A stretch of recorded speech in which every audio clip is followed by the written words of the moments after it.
మేడ్చల్ జిల్లా దూరపల్లిలోని మైనంపల్లి హనుమంతరావు ఇంటి వద్ద మీడియా సమావేశం. మెదక్ జిల్లా నియోజకవర్గ పరిధిలో జరుగుతున్న గ్రామ పంచాయతీ ఎన్నికల్లో మొత్తం 142కు గాను 15 గ్రామాల సర్పంచ్లు ఏకగ్రీవంగా ఎన్నికైనారని హనుమంతరావు అన్నారు. కాంగ్రెస్ ప్రభుత్వం ఏర్పడి 2 ఏళ్లు కావస్తుంది. మేమిచ్చిన హామీలు మా 5 ఏళ్ల కాలంలో ఖచ్చితంగా అమలు చేస్తాం. 10 ఏళ్ల అధికారంలో ఉండి ప్రజలకు ఇచ్చిన హామీలు నెరవేర్చడంలో విఫలమైంది బీఆర్ఎస్ ప్రభుత్వం. మాపై సోషల్ మీడియా వేదికగా బురద చల్లుతున్నారు. మరో 3 ఏళ్లలో మిగిలిన హామీలు నెరవేర్చుతాం. ఈ రోజు ప్రజలంతా కాంగ్రెస్ పార్టీ వైపు ఉన్నారని, అందుకు స్థానిక ఎన్నికల్లో ఏకగ్రీవమైన నాయకుల నిదర్శనం. రేషన్ కార్డు ఒక్కటి చాలు మీ ప్రభుత్వం విఫలమైందని చెప్పడానికి. కాంగ్రెస్ గవర్నమెంట్ ఏర్పడగానే రేషన్ కార్డుల పంపిణీ నిరంతర ప్రక్రియ చేపట్టాం. కాళేశ్వరం నుండి కార్ల స్కామ్ల వరకు దోపిడీ చేసి డబుల్ బెడ్రూమ్లను ఉద్యోగాలు దళితులకు పట్టం కడతామని హామీ ఇచ్చి అధికారంలోకి వచ్చిన మీకు అది నెరవేర్చకపోవడం వల్లనే ఈ రోజు ప్రభుత్వాన్ని అడ్డు తొలగించారు. ప్రజలు 10 ఏళ్లలో 1500 కోట్ల పార్టీ ఫండ్ సంపాదించుకుని 100,000 ఎకరాల భూములు కొల్లగొట్టారు. స్కీమ్ల పేరుతో స్కామ్లు చేసి వేల కోట్లు దోచుకున్నారు. స్థానిక ఎన్నికల్లో కాంగ్రెస్ పార్టీ హవా చూసి మీకు గుండెపోటు వస్తుంది. మా పని మమ్మల్ని చేసుకునేవ్వండి. అభివృద్ధిని అడ్డుకోవాలని సోషల్ మీడియా ద్వారా ఎన్నో అపోహలు సృష్టించి ప్రజల దృష్టిని మళ్లించాలని చేస్తున్నారు. జాగ్రత్త. బీఆర్ఎస్ పార్టీకి చెందిన కొన్ని మీడియా సంస్థలు లేనిపోని అపోహలు సృష్టిస్తున్నాయి. రాజకీయ పార్టీలకు సంబంధించి ఏకపక్షంగా ఉండే మీడియా సంస్థలను బ్యాన్ చేయాలని కేంద్రానికి, రాష్ట్ర ప్రభుత్వానికి విజ్ఞప్తి చేస్తున్నాను. కావడం జరిగింది. మరదే విధంగా ఇక్కడికి విచ్చేసిన ముఖ్య నాయకులు, నా ప్రియమైన కుటుంబ సభ్యులకు, అదేవిధంగా పెద్దలు, మా ఇన్ఛార్జిగా విచ్చేసిన కాంగ్రెస్ పార్టీ ఉపాధ్యక్షులు, మెదక్ సిద్దిపేట జిల్లాల ఇన్ఛార్జిగా విచ్చేసిన ముజాహిద్ అలీ ఖాన్ గారు, మా సోదరులు, అదేవిధంగా జిల్లా పార్టీ అధ్యక్షులు, సీనియర్ మోస్ట్ నాయకులు మా సోదరులు అంజనీల్ గౌడన్న గారు, ప్రతి ఒక్కరికి కూడా పేరు పేరున నా హృదయపూర్వక నమస్కారాలు తెలియజేస్తా ఉన్నాను. ముఖ్యంగా ఈ ప్రెస్ మీట్ పెట్టడానికి ముఖ్య కారణం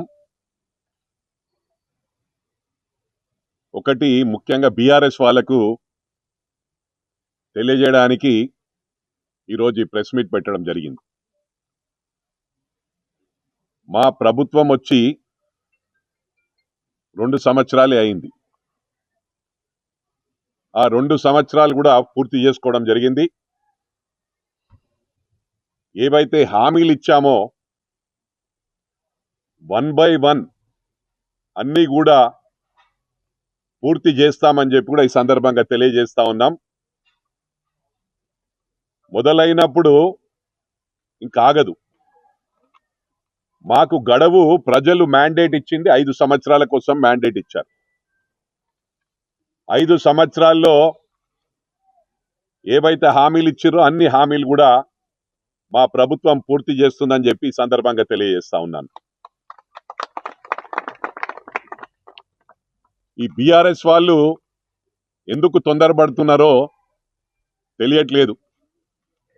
10 సంవత్సరాలు ప్రజలు వాళ్ళకి అవకాశం ఇచ్చిండ్రు, అయినా వాళ్ళు సాటిస్ఫై లేరు. 2 సంవత్సరాలు ఇంకా మళ్ళీ ఇప్పుడే ప్రభుత్వం వచ్చేసింది అనే విధంగా వారి ప్రవర్తన ఉంది. నేను ఇవన్నీ ఎందుకు చెప్తా ఉన్నానంటే, కంటోన్మెంట్ బై ఎలక్షన్స్ దానికి కూడా ప్రజలు మాకే మ్యాండేట్ ఇచ్చిండ్రు. మరి అదే విధంగా జూబ్లీహిల్స్ ఎలక్షన్స్ లో కూడా ప్రజలు మాకే మ్యాండేట్ ఇచ్చిండ్రు. మరి ప్రజలు మా తరఫున ఉన్నప్పుడు మీరు ఎందుకు అంత తొందరపడుతున్నారు? 3 years, ఇంకా 3 సంవత్సరాలు మాకు గడువు ఉంది. ఆ 3 సంవత్సరాలు టైం వృధా చేయకుండా, మా టైం వేస్ట్ చేయొద్దని చెప్పి మీ అందరికి కూడా విజ్ఞప్తి చేస్తాం. కేఆర్ గారు, హరీష్ రావు గారు జవాబు ఇవ్వాల్సిన అవసరం ఉంది. మేము అవన్నీ మాట్లాడుకుంటూ పోతే టైం లేదు మాకు. మేము ఓన్లీ డెవలప్మెంట్ మీద దృష్టి పెట్టుకున్నాం. ఇంకా 3 years ఓన్లీ డెవలప్మెంట్ మీద కాన్సన్ట్రేట్ చేసి, అదే నేను ఇలా ప్రెస్ మీట్ పెట్టిన కారణం ఏంటంటే, మమ్మల్ని ఇబ్బంది పెట్టకండి, మమ్మల్ని పని చేసుకొని ఇవ్వండి. ఎందుకంటే ప్రజలు మ్యాండేట్ ఇచ్చినప్పుడు మీకేం వస్తుంది? ఇప్పుడు ప్రజలే మాకు మ్యాండేట్ ఇచ్చిండ్రు. మరి గ్లోబల్ సమిట్ కూడా ఇవాళ మేము ఇతర రాష్ట్రాలతోని కాదు, ప్రపంచ దేశాలతోని మేము పోటీ పడతా ఉన్నాం. ఇవన్నీ కూడా ప్రజలు అబ్జర్వ్ చేస్తా ఉన్నారు. మేము మంచి ఉద్దేశంతో, మన గ్రేటర్ హైదరాబాద్ అంటే కూడా ఇది ఒక గ్లోబల్ సిటీ. ఇక్కడ అన్ని దేశాల వాళ్ళు ఉన్నారు, అన్ని ప్రాంతాల వారు ఉన్నారు. ఎక్కడ ఏదోటి క్రియేట్ చేసే ప్రయత్నం, డిస్టర్బింగ్ చేసే ప్రయత్నం తప్ప ఇంకొకటి కాదు. ఆ డిస్టర్బ్ చేసే ప్రయత్నం, ఒకరినొకరు విడగొట్టే ప్రయత్నం చేయొద్దని చెప్పి కూడా మరి అన్ని రాజకీయ పార్టీలకు విజ్ఞప్తి చేస్తా ఉన్నాను. మన రాష్ట్రం బాగుపడితే మనమే బాగుపడతాం. ఏ పార్టీలో కూడా ఉన్నా, అటు టీఆర్ఎస్లున్నా, బీజేపీలున్నా, సిపిఐలున్నా, సిపిఎంలున్నా, ఏ పార్టీలున్నా, టీడీపీలో ఉన్నా, వాళ్ళందరూ మన రాష్ట్రం వాళ్ళే, మన కుటుంబ సభ్యులే. కాబట్టి ఇబ్బంది పెట్టొద్దు. మన రాష్ట్రం డెవలప్ అవుతే మన రాష్ట్రాన్ని మనం డెవలప్ చేసుకుందాం. మనం రాష్ట్రాన్ని కాపాడుకుంటే రాష్ట్రం మనని కాపాడుతుందని చెప్పి సందర్భంగా తెలియజేస్తా ఉన్నాను. మరి పత్రికా సోదరులకు, మీడియా సోదరులకు కూడా విజ్ఞప్తి చేస్తా ఉన్నాను. ఏవైనా నెగిటివ్ ప్రచారం చేసే వాళ్ళకి ఇంపార్టెన్స్ ఇవ్వకండి. ప్రజల్లో ఒక మెసేజ్ తీసుకుపోయి ఎంకరేజ్ చేసే విధంగా, అంటే దాన్ని చూసి ఇంకొకరు బాగుపడతారంటే దాన్ని హైలైట్ చేయమని చెప్పి కూడా మరి అన్ని పత్రికా సోదరులకు, అంటే ఏ పత్రిక అయినా కూడా, ఎందుకంటే ఒక్కొక్క పార్టీకి ఒక్కొక్క పత్రిక ఉంది, అంటే వాళ్ళు పైకి ఒత్తిడి చేస్తారు, ఇది మీరు చెయ్యాలి ఈ పార్టీకి. కొన్ని మనం మీడియాలు చూస్తా ఉన్నాం, ఇక వాళ్ళు ఒకటే పాట, ఒకటే లైన్ తీసుకుంటారు, వాళ్ళ గురించి వ్యతిరేకం తప్ప వేరే వాళ్ళ గురించి మాట్లాడరు. మీడియా అంటే ఒక రెస్పెక్ట్ ఉంది, ప్రజల్లో ఒక కాన్ఫిడెన్స్ ఉంది. కొన్ని మీడియాలేమో అన్ని బ్యాలెన్స్ చేసుకుంటూ వాస్తవాలు బయట పెడతారు. కొన్ని మీడియాలు ఎట్లయిపోయినాయంటే ఇక వన్ సైడ్ అన్నట్టు, ఇంకా వాళ్ళకి ఏం పని ఉండదు, ఒకటే మైనంపల్లి ఏం చేస్తాడు క్రిటిసైజ్ చేద్దాం, అంజనేయులు గౌడ్ ఏం చేస్తాడు criticise. That's not right. Balance చేసుకుంటే, ఎందుకంటే మీది కూడా దాంట్లో మీ మైలేజ్ తగ్గుతుంది. రేపు మీరు మీడియా మూతబడే విధంగా, రేపు మీడియా మూతబడితే దాంట్లో ఎంతో మంది ఎంప్లాయీస్ రోడ్ మీదకి వస్తారు. నేను అందుకు చెప్తా ఉన్నా, అన్ని మీడియాలకు కూడా విజ్ఞప్తి చేస్తా ఉన్నా, కొన్ని మీడియాలను దృష్టిలో పెట్టుకొని వాళ్ళని ఆదర్శంగా తీసుకొని వారు ఏ విధంగా బ్యాలెన్స్ చేసుకుంటూ పోతున్నారో వారిని ఆదర్శంగా తీసుకొని మిగతా మీడియాల పైన ఏదైతే మేనేజ్మెంట్ ఉంటుందో, ఒక పార్టీకి సంబంధించిన వాళ్ళు ఉంటారో, మీరు మీడియా వాళ్ళు కూడా మీటింగ్ పెట్టుకొని ఏ దాన్ని కూడా వినకుండా మీ మీడియా పరువును కాపాడే విధంగా మీరు ఒక యూనియన్ పెట్టుకొని దాంట్లో స్ట్రిక్ట్ గా అటువంటి దాంట్లో బ్యాన్ చేసే విధంగా మరి గౌరవ ముఖ్యమంత్రి గారికి కూడా రిక్వెస్ట్ చేస్తా ఉన్నాను. ఏవైతే one side channel, let it be Congress కు కూడా ఏదైనా వన్ సైడ్ ఛానల్ ఉంటే దాన్ని బ్యాన్ చేయాలి, ఏదైనా బీఆర్ఎస్ కుంటే బ్యాన్ చేయాలి, బీజేపీకి ఉంటే బ్యాన్ చేయాలి. అప్పుడే సిస్టమ్ లో మార్పు వస్తుంది. ఇక్కడ వాస్తవాలు తెలుస్తలేదు, పబ్లిక్ ఏంటంటే కన్ఫ్యూజన్ లో పడుతున్నారు. కొన్నిసార్లు లేనిపోని చూయించి దాన్ని డిస్టర్బ్ క్రియేట్ చేసి మనుషులను కొంతమంది, ఇప్పుడు నాలాంటి వాళ్ళు అయితే నేను కింద పడ్డా మీద పడ్డా, I'm not scared of anything until my last breath. నేను బతుకున్నంత కాలం మైనంపల్లి అనే ఉంటాడు. కొంతమంది వీక్ ఉంటారు, వాళ్ళ స్టార్స్ వీక్ ఉంటాయి, చిన్న దానికి వాళ్ళు షేక్ అయిపోతారు, షేక్ అయిపోయి సూసైడ్లు కూడా చేసుకుంటారు. అందుకు మీడియా ద్వారా మీడియాకి రిక్వెస్ట్ చేస్తా ఉన్నా, ఎలక్ట్రానిక్ మీడియాకి రిక్వెస్ట్ చేస్తా ఉన్నా, ఇలాంటి ఎంకరేజ్ చేయకండి. ఎంకరేజ్ చేయకుండా బ్యాలెన్స్ చేసుకుంటే ఏవైతున్నాయో అలాంటి మీడియాల నుంచి మిగతా అన్నింటినీ బ్యాన్ చేయాలని చెప్పి కూడా మరి గౌరవ ముఖ్యమంత్రి గారికి, సెంట్రల్ గవర్నమెంట్ కు, స్టేట్ గవర్నమెంట్ కు విజ్ఞప్తి చేస్తా ఉన్నా. దీంట్లో మార్పు తెచ్చినప్పుడు ఏదైనా ముందుకు పోయే పార్టీ కాంగ్రెస్ పార్టీ అని చెప్పి సందర్భంగా తెలియజేస్తా ఉన్నా. మీరు సాధించింది 10 సంవత్సరాల్లో ఏంటంటే లక్షలాది కోట్లు దండుకున్నారు. మరి అదే కాకుండా 10 సంవత్సరాల్లోనే మీరు 1500 కోట్లు పార్టీ ఫండ్ చేసుకున్నారు. అంటే ఇమాజిన్ చేసుకోవచ్చు. అదే విధంగా కాంగ్రెస్ ఎన్ని సంవత్సరాల నుంచి ఉందో మీరందరూ కూడా చూస్తా ఉన్నారు. రాహుల్ గాంధీ గారు, అదే విధంగా సోనియా గాంధీ గారు ప్రైమ్ మినిస్టర్ కావాలంటే ఎప్పుడో అవుతుండే. మన్మోహన్ సింగ్ నాకు చేతనైతే లేదు, రాహుల్ గాంధీ గారిని ప్రైమ్ మినిస్టర్ చెయ్యంటే కూడా ముందుకు రాలేదు. సోనియా గాంధీ గారు ఒప్పుకోలేదు, మేము వెనుకుండి పనిచేస్తామన్నారు.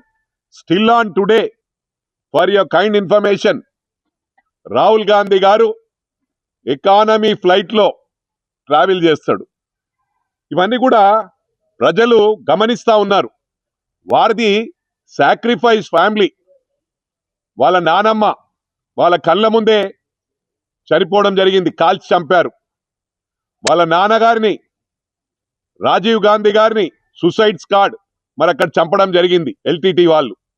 ఇవన్నీ కూడా వాళ్ళ కళ్ళ ముందు చిన్న పిల్లలు ఉన్నప్పుడు భయప్రాంతులతోనే పెరిగినరు వాళ్ళు. ఇవాళ అప్రిషియేట్ చేయాలి. వాళ్ళు పదవులు ఎక్కడ అనుభవించిండ్రు, వాళ్ళు ఓన్లీ పార్టీకి సేవ చేస్తా ఉన్నారు. మరి అదే విధంగా ప్రియాంక గాంధీ గారు still on today double bedroom apartment లో ఉంటారు ఢిల్లీలో. ఇవన్నీ ప్రజలకు తెలుసు. అందుకే మా తరఫునే ప్రజలు మ్యాండేట్ ఇస్తా ఉన్నారు. మీరు ఎన్ని సోషల్ మీడియాలో పెట్టి ఎన్ని ట్విట్టర్లలో పెట్టి ప్రజలను మభ్యపెట్టే ప్రయత్నం చేస్తా ఉన్నారో ప్రజలన్నీ కూడా గమనిస్తా ఉన్నారు. మీరు ఎంత చేసినా కూడా ప్రజలు మాకే మ్యాండేట్ ఇస్తా ఉన్నారు. ఇవాళ ఎంపీటీసీ కానీ జెడ్పీటీసీ కానీ సర్పంచ్లు ఏ విధంగా దూసుకొస్తా ఉన్నారో అదే విధంగా ఎంపీటీసీలు కానీ జెడ్పీటీసీలు కానీ మేమే కైవశం చేసుకుంటాం, 80% కైవశం చేసుకుంటామని చెప్పి సందర్భంగా తెలియజేస్తా ఉన్నా. మరి దీని తర్వాత రాబోయేది మార్చ్ ఏప్రిల్లో జిహెచ్ఎంసీ ఎన్నికలు వస్తాయి. ఎన్నికల్లో కూడా బ్రహ్మాండమైన మ్యాండేట్ ప్రజలు ఇవ్వబోతా ఉన్నారు. ఆల్రెడీ ఎగ్జాంపుల్ కంటోన్మెంట్ అదే విధంగా జుబ్లీహిల్స్ అని చెప్పి కూడా ఈ సందర్భంగా తెలియజేస్తా ఉన్నా. ఏదేమైనప్పటికీ కూడా అటు కాళేశ్వరం నుంచి కార్ రేజ్ వరకు లక్షలాది కోట్లు దోసుకున్న సంగతి తెలుసు. ఇవాళ ఒక సోషల్ మీడియాను మెయింటైన్ చేసుకుంటూ 500-600 మందిని కేటీఆర్ గారు అదే విధంగా హరీష్ రావు గారు ఎంప్లాయ్ చేసి మరి ఏం పని లేకుండా ఓన్లీ సోషల్ మీడియాను మెయింటైన్ చేస్తా ఉన్నారు. మరి సోషల్ మీడియాను నమ్మేటట్టుంటే మరి ప్రజలు ఏ విధంగా మ్యాండేట్ ఇచ్చిండ్రో మీరు అబ్జర్వ్ చేస్తా ఉన్నారు. మీరు ఏ విధంగా డబ్బులు సంపాదించిండ్రో మీరు ఆ డబ్బులన్నీ ఖర్చే వరకు మరి ఇదే విధంగా మీ ప్రయత్నం ఉంటది. తప్పకుండా మళ్ళీ కేటీఆర్ గారు అమెరికా పోవాలని చెప్పి సందర్భంగా తెలియజేస్తా ఉన్నాను. వాళ్ళు కూడా హైలైట్ అయ్యే ఛాన్స్ ఉంది. ఇక్కడ సిన్సియర్ ఎక్కడ పనిచేస్తుంది, సిన్సియర్ పని చేస్తే వాళ్ళకి పై నుంచి ఇన్స్ట్రక్షన్స్ నువ్వు ఇదే విధంగా బిహేవ్ చేస్తే తీసేస్తామని. అంటే ఇలాంటి ఇబ్బందులు లేకుండా అందరూ ఐకమత్యంతో సిస్టంలో మార్పు తేవాలని చెప్పి కూడా ఎలక్ట్రానిక్ మీడియా సోదరులకు ప్రింట్ మీడియా సోదరులకు ప్రతి ఒక్కరికి కూడా పేరు పేరున విజ్ఞప్తి చేస్తా ఉన్నాను. Thank you very much. మా 15 వచ్చినాయి అన్న, మాకు దాదాపు 240 ఉంటాయి ఇంక్లూడింగ్ తాండాస్. 15 మంది యునానిమస్, ఇంకా కొన్ని యునానిమస్ అయినాయి. అదేంటంటే వాళ్ళు విత్డ్రాల్ చేసుకునే లోపల టైం అయిపోయింది. అట్లా అంటే ఇంకా మెదక్ జిల్లా అధ్యక్షుడు ఉన్నాడు ఇక్కడ, వాళ్ళది ఏంటంటే 17th వరకు ఉంది. ఇది ఓన్లీ మా కాన్స్టిట్యున్సీ అయిపోయినాయి అన్ని కాబట్టి 17th వరకు ఉన్నాయి. వాళ్ళకి రేపెల్లుండి కూడా ఛాన్స్ ఉంది విత్డ్రాల్స్. ఇది అయిపోయిన తర్వాత మళ్ళా మా మెదక్ జిల్లా పార్టీ అధ్యక్షులు ఒక మళ్ళీ ప్రెస్ మీట్ పెట్టి టోటల్ గా క్లారిటీ ఇస్తారని చెప్పి కూడా ఈ సందర్భంగా మనం చేస్తాం. Thank you very much. బ్రహ్మాండంగా ముందుకు పోతా ఉన్నాం. ఈ రోజు దాదాపు 15 మంది కూడా యునానిమస్ గా సర్పంచులు కావడం జరిగింది. మరి రాష్ట్రమంతా కూడా కాంగ్రెస్ హవా నడుస్తుందని చెప్పి కూడా ఈ సందర్భంగా తెలియజేస్తా ఉన్నాను. మరి ఎక్కడ చూసినా కూడా కాంగ్రెస్ కాంగ్రెస్ అంటా ఉన్నారు. రేపు లోకల్ బాడీస్ లో కూడా బ్రహ్మాండమైన మ్యాండేట్ ఇస్తా ఉన్నారు కాంగ్రెస్ కు. ఈ 3 years మా గౌరవ ముఖ్యమంత్రి గారు అదే విధంగా టోటల్ మంత్రివర్గం ఏ విధంగా పరిగెత్తారో మీరు చూస్తా ఉంటారు, చూడబోతారని చెప్పి ఈ సందర్భంగా తెలియజేస్తా ఉన్నాను. ఎందుకంటే మీరు మాకు 2 సంవత్సరాల నుంచి కూడా ఫస్ట్ డే నుంచి కూడా డిస్టర్బింగే ప్రారంభించారు. ఆ డిస్టర్బ్ చేయడం మానుకోండి, ఇంకా వేగంగా పరిగెత్తాము, వేగంగా అన్ని పథకాలు కూడా పూర్తి చేస్తామని చెప్పి కూడా ఈ సందర్భంగా తెలియజేస్తా ఉన్నాం. 10 సంవత్సరాల్లో రేషన్ కార్డులు ఇచ్చిన పాపాన బోలే. అవి అందరికి కూడా తెలుసు. మీరు ఏది మీడియా ముందు మాట్లాడినా కూడా ప్రజలు ప్రాక్టికల్ గా చూస్తా ఉన్నారు. మేము వచ్చిన తర్వాత బ్రహ్మాండంగా రేషన్ కార్డులు ఇవ్వడం జరిగింది. మరి మీరు 10 సంవత్సరాల్లో ఇగో డబుల్ బెడ్రూమ్ అని ఏ ఊర్లో కూడా ఇచ్చిన పాపాన బోలే. ఏదో మీకు అవసరం ఉన్న చోట రాజకీయాన్ని దృష్టిలో పెట్టుకొని అక్కడ ఇచ్చిండ్రు మాత్రం, కానీ అంతటా ఇవ్వని క్రెడిట్ కూడా మీకే దక్కింది. ఒకటి గమనించాలా, మీరు గతంలో చేసిన ప్రామిస్లన్నీ మర్చిపోయినరు. దళితులకు 3 ఎకరాల భూమి అన్నారు, ఇంటింటికి ఉద్యోగం అన్నారు. మీరు ఇచ్చిన వాగ్దానాలు ఎన్నో ఉన్నాయి. అవన్నీ చెప్పుకుంటూ పోతే మా టైం వేస్ట్ అవుతుంది.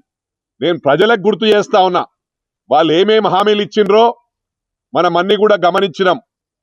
ఉద్యోగాలు పోయినాయి అటే, డబుల్ బెడ్రూమ్లు అటే పోయినాయి, దళితులకు భూమి అట్టే పోయింది, దళితుని ముఖ్యమంత్రి అన్నారు. ఏది కూడా చేసిన పాపాన పోలేదు.